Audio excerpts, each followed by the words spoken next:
How big will Alberta's deficit be? We spent a windfall. That was a choice we made. A closer look at what the province has already spent money on. Tax season is here. It's an important service for us to offer. A free service that makes sure seniors get every penny they're owed.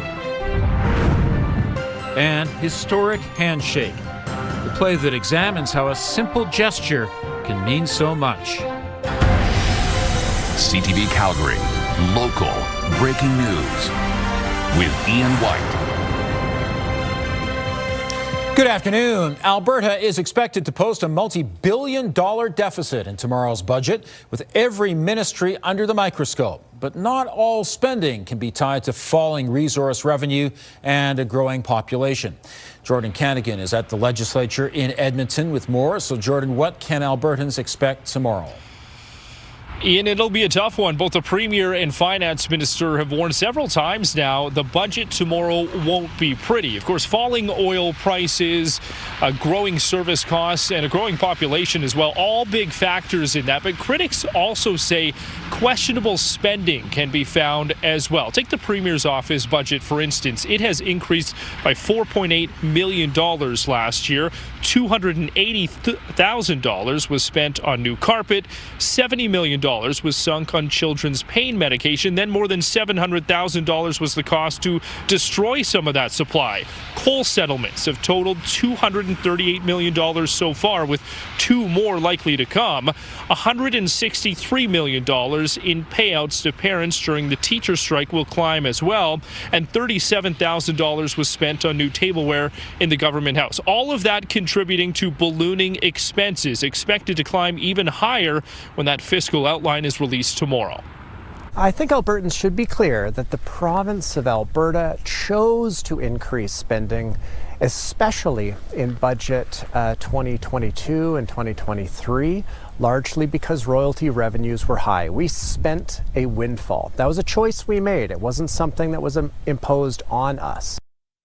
Now, critics call it years of wasteful spending. The government says that all of that spending was needed. Now, the projected expense is expected to go up to $79 billion. That's what was projected. That's about $10 billion higher than it was a decade ago, even when you account for inflation.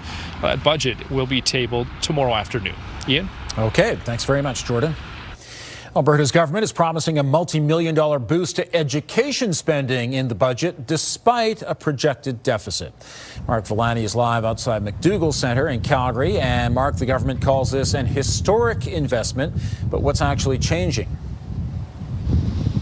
Well, Ian, this is a $10.8 billion spend on education for the budget, about a 7% increase compared to last year. Now, this is funding aimed at hiring 1,600 more teachers as well as 800 support staff, also addressing growing pressures from enrollment as well as classroom complexities. But some say that this kind of boost was needed a long time ago, that this was more of a reactive investment instead of something that could have been managed 5 or 6 years ago when the UCP took power. Now, advocacy groups like Support Our Students Alberta question whether the increase can keep pace with more than 80,000 students that have arrived in the province over the last 5 years. It argues that teachers are worn thin, managing larger groups of students with behavioral, language, and specialized learning requirements that also make recruiting teachers even more of a challenge. Meanwhile, the Alberta Teachers Association took a little bit of a different approach today. They say they were actually pleasantly surprised. President Jason Schilling calling this a major investment, a direct result of pressuring the province during the 3-week fall teacher strike. But he says now school boards have to come together as well to spend these funds responsibly. What we needed to see this time around was an investment of $560 million in order to achieve the promises that government had made about the upcoming school year. And they have achieved that. But now we have to make sure that that money that has been allocated for schools to improve classrooms, to expand complexity teams, to address aggression, actually hits the schools in our classrooms and makes lives better for teachers. Now, the province says this is part of a multi-year approach aiming to get $11.5 billion in education spending by the year 2028 to 2029. That is hopefully aiming to hire another 5,000 educational staff members in our province. Ian. Mark, thank you.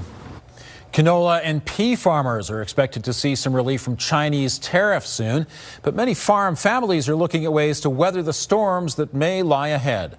Canada and China struck a deal expected to reduce and remove pea and canola tariffs by March 1st. And Prime Minister Mark Carney is on a trade mission to deepen ties with India, Australia, and Japan, but there's still a lot of uncertainty. That's why some farmers are testing out new niche crops and converting underperforming land into environmental habitats, such as wetlands.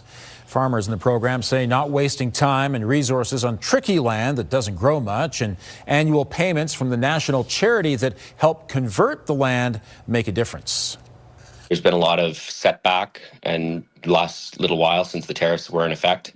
It's definitely motivated us to look at other opportunities. We are seeing an increase in, reestablishing wetlands or kind of repurposing or enhancing those across the country.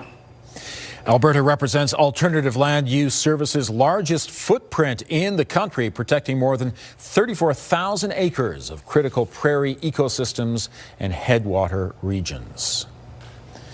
Local business leaders gathered at SAIT today for an event focused on trade opportunities. The Trade Without Borders Summit focused on how Canadian businesses can leverage global markets for growth. Panelists and experts in technology, energy, and international industries discussed government support, funding programs, along with emerging opportunities in Southeast Asian regions, China, Africa, Brazil, and India. The goal is to equip Alberta companies to unlock investment opportunities internationally. Okay, Danielle is here with a first look at the weather. It is starting to warm up. Yep. And if my job was just to tell you about the warm, happy stuff, yes, and I would be leave an it easy there. Job. But my job encompasses all of it. And I must tell you, yes, winter, a big bout of winter is about to happen. It starts Thursday night and lasts through Friday. Until then, though, it is very springy and bright. Things like that. 7 degrees was our high today. Also the current temperature at the airport. Gusts have been up to 50 kilometers per hour for the day today, and you can expect that up to 50 really up until about 9 o'clock tonight, and then things will calm down, but the gusts will be back for tomorrow. All right, this is your 24-hour forecast brought to you by Fifth Avenue Volkswagen. Family-owned, community-driven. Discover more at Fifth Avenue Volkswagen. And it's going to be fairly mild even in the overnight hours, 2 degrees, and then 3 degrees by 8 a.m. That's when the gusts will start to pick up, though, and then 60 to 70 kilometer per hour gusts likely for tomorrow. That will carry us all the way up to 10 degrees, though. And then after that, the snow starts. We'll talk more about the snow coming up, Ian. Thank you, Danielle. Some Canadians have managed to escape the violence in Mexico and return home, but not everyone. Next, an Alberta family that's still waiting for a flight back home. And the local charity raising awareness about the therapeutic benefits of horses. Also, if you have a news tip, text us at 10400.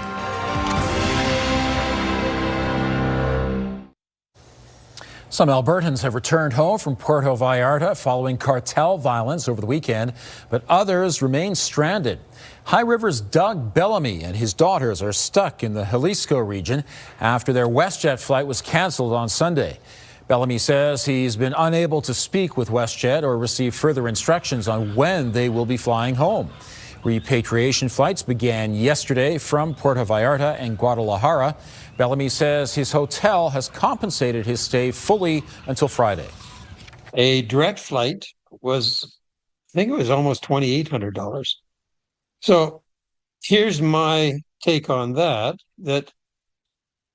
WestJet is willing to make money while we wait here instead of taking care of somebody who's already given them money. WestJet says it's adding 12 additional flights. It also asks passengers to use self-serve online tools or contact their travel agent. A key member of Calgary's sports community has passed away. Perry Cavanagh died Sunday at the age of 66 after a battle with Alzheimer's.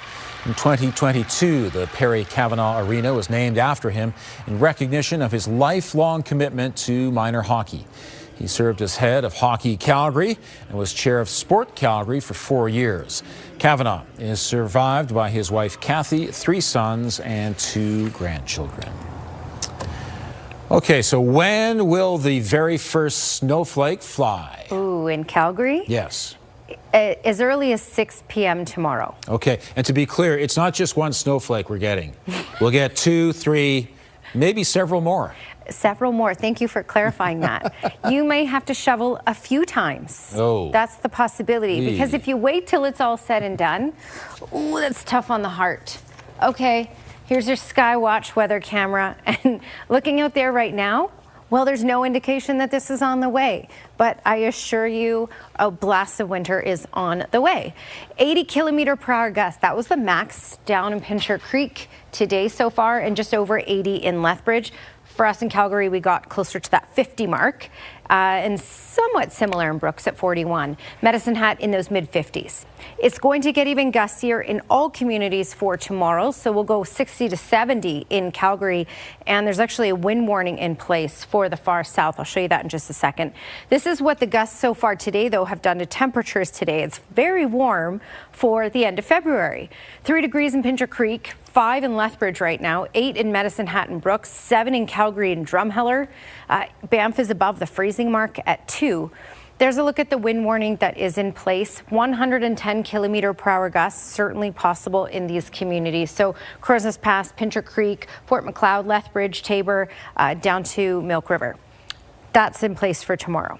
Okay, let's look at the radar satellite. Not a whole lot going on. You can see some moisture way up in central Alberta at this point. I want to give you the futurecast here and give you the hour by hour because, as Ian was talking, when is the start time on all of this? Well, enjoy a really nice spring-like day, if you can get past the wind, of course, for tomorrow, because tomorrow looks like we'll get some sunshine and then the clouds will increase later in the day. By about 6, 7 o'clock is when it looks like the snow will make its way into Calgary, likely starting off at just a few flurries, and then it will intensify. It will slump down to Lethbridge tomorrow night, and then it will be consistent in much of southern Alberta. Basically, when you look at QE2, Highway 2 to the west, this is where we're seeing the most amounts from this system because this is what will be concentrated and consistent. And then it will start to let up late Friday for Calgary. For the far south, they're going to hang on to that until early Saturday morning. This is a look at totals. And anywhere from 10 to 15 centimeters possible in the city of Calgary, Canmore, Cochrane, Okotoks, High River, Tabor. Okay, so here's that longer range forecast. 10 degrees is our high for tomorrow. Some sunshine, some cloudy periods, windy though. And then tomorrow night, 1 to 3 centimeters of snowfall possible, and then another 5 to 10 centimeters likely through Friday. Also much colder temperatures, -7 by Friday, -8 as a high for Saturday.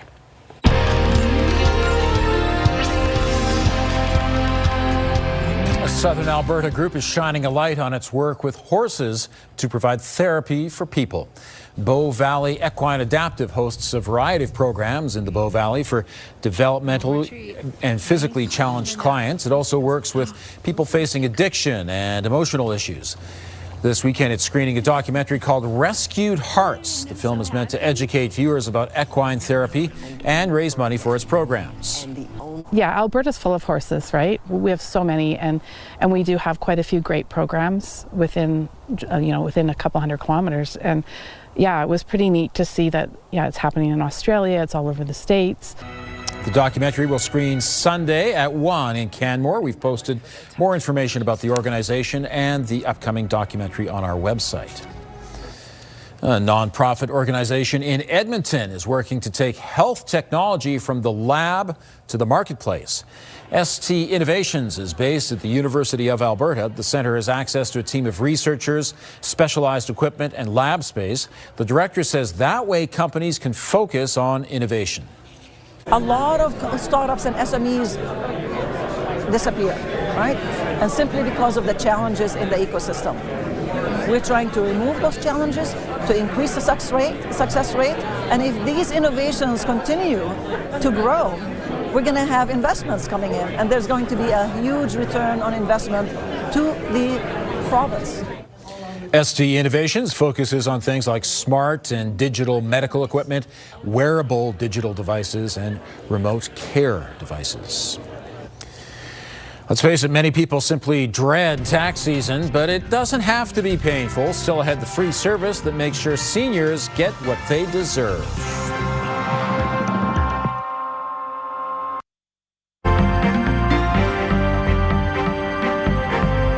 Canadian consumers are still looking to save a few bucks here and there. Joining me is Liana Wachniak, investment advisor with the Popwich-Carmally Advisory Group. And Liana, Loblaws is seeing its customers looking for value.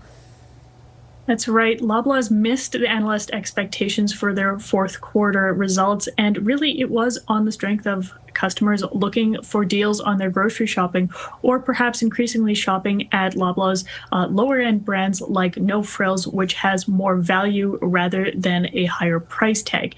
That did push their shares down today. We saw them lose about 5.5% in value over the course of the trading day.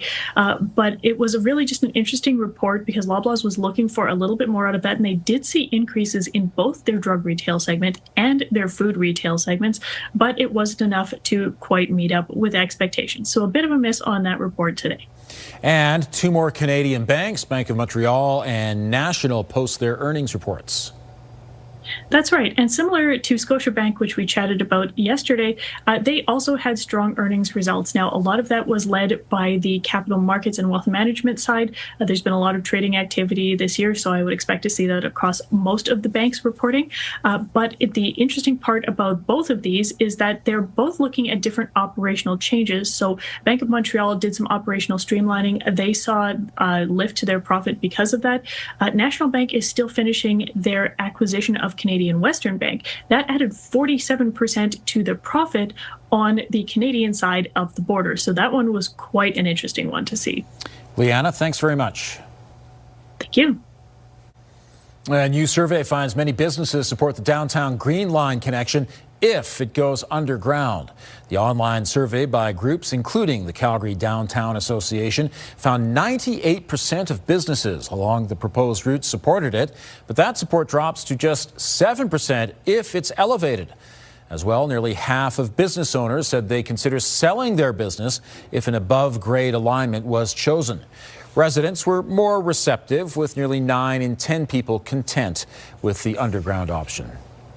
The province plans to put forward legislation to protect consumers while growing the Alberta tourism industry. The government plans to change the Consumer Protection Act to stop hotels from charging hidden fees at the end of a stay. All fees would have to be disclosed at the time of the booking. The province also plans to ensure destination marketing fees are going to the right organizations. Those fees are set locally, and tourism businesses can choose if they charge them to customers. A free Calgary tax clinic has reopened to help low-income seniors ahead of the April 30th deadline.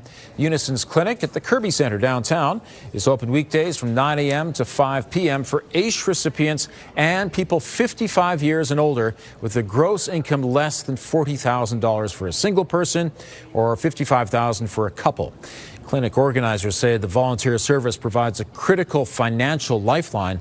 Last year, the event helped 5,000 people and saw nearly $4 million return to the pockets of seniors. It's an important service for us to offer because connection to other benefits that a government may give, you have to be up to date on your taxes. And so we see it as a way to keep connected to kind of ongoing financial support through the government. The clinic runs until May 1st. Appointments are encouraged, but walk-ins are also welcome. More details are available on our website, ctvnewscalgary.ca. The province is promising billions for education, even if it inflates the deficit. Here's Tara Nelson with a look ahead to CTV News at 6. Hi, Ian. This will be a record investment to help hire teachers and support staff. Critics say this is long overdue, with thousands of new students pouring into the province in recent years. Teachers say they will take all the help they can get. Also ahead, some Albertans are anxiously waiting to come home from Mexico after an outbreak of violence there. We'll hear how they're doing and how much longer they might have to wait. Ian. Thanks, Tara. Alberta Theatre Projects is putting on a play called Casey and Diana, and we have a sneak peek. Your Highness, I would like to formally introduce you to Thomas. The drama is based on a real-life visit Princess Diana made in 1991 to Toronto's Casey House, Canada's first freestanding AIDS hospice. She shook hands with a patient without gloves, breaking a stigma at the height of the AIDS crisis. Actors and producers say the play is a powerful tribute to love, resilience, community, and compassion. Truly, I've been so intimidated stepping into this. When I found out I got the part, part of me was almost scared because they are such big shoes to fill. But what I really took comfort in was the fact that I feel like Diana probably felt a bit of imposter syndrome herself. It's really surreal and it's really special. As a queer individual myself, this plays a great role in one of the big pieces of our history. The AIDS crisis was a real tragedy, and it seems to have sort of been erased. Like a lot of people, even in my generation, and I'm in my 40s, don't know about it. Casey and Diana runs until March 15th at the Martha Cohen Theatre at the Workland Centre. Ticket info is at albertatheatreprojects.com. More sunshine and warm weather on the way tomorrow until it starts snowing in the evening. Right now in Calgary, it's plus 6 degrees. Danielle has the details still ahead. Okay, so one more day of the warmer weather. Let's enjoy it while we can, right? Right. There's a lot going on in the next 48 hours in this city. So let me make sure you're prepared for it. 6 degrees current temperature. Our high was 7, which is warm, but nowhere near the record of 18.6 for this day. All right, 3-day forecast. Tomorrow, warm and windy. A high of 10, gusts 60, even potentially 70 kilometers per hour in the city. And then by tomorrow night, as early as 6, but most likely around 7:30, the snow will start to fall. It'll become intense, widespread, consistent. By Friday, another 5 to 10 centimeters possible. A high of -7, so you'll need the parka back, and you'll have to shovel. Ian. Okay, thank you, Danielle. It's Pink Shirt Day to raise awareness and funds for anti-bullying initiatives. This was started in Canada in 2007. Since then, it has been recognized annually worldwide as a day to stand against bullying. Schools across the country encourage students to show their support. Pink Shirt Day is held on the last Wednesday in February every year. So mark it on your calendars for 2027. Thanks for joining us. Now here's the early edition of the CTV National News.